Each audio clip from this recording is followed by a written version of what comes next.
அனைவருக்கும் அன்பான வணக்கம். நான் உங்கள் நிஷா. இன்றைய பயணம் இலக்கியங்களோடு இருந்தாலும் இயந்திரங்களோடு அதிகமாக பயணம் சென்று கொண்டிருக்கின்றது. அந்த அடிப்படையில் சமூக வலைத்தளத்தில் அதிகமான நேரத்தை நாம் செலவு செய்தாலும் சமூக வலைத்தளம் நமக்கு அதிகமான நன்மைகளை தருகின்றன. பயன்படுத்துகின்ற ஒவ்வொரு ஊடகங்களுக்கும் அழகான தமிழ் வார்த்தைகள் உண்டு.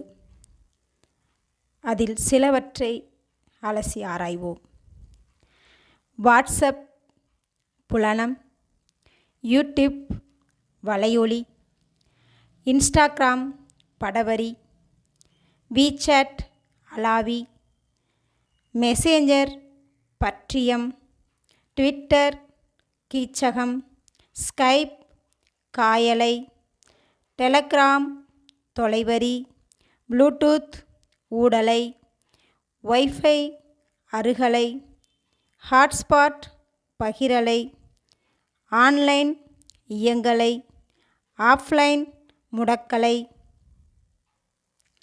தம் டிரைவ் விரலி, ஜிபிஎஸ் தடங்காட்டி, சிசிடிவி மறைக்காணி, ஓசிஆர் எழுத்துணரி, எல்இடி ஒளிர்வு முனை, 3D முத்திரட்சி, பிரிண்டர் அச்சுப்பொறி, ப்ரொஜெக்டர் ஒளிவீச்சு, ஸ்கேனர் வருடி, ஸ்மார்ட் போன் திறன்பேசி, சிம் கார்டு செறிவட்டை, சார்ஜர் மின்னூக்கி, டிஜிட்டல் எண்மின், செல்ஃபி தம்படம், தம்ப்நெயில் சிறுபடம், பிரிண்ட் ஸ்கிரீன் திரைப்பிடிப்பு, இங்க்ஜெட் மைவீச்சு,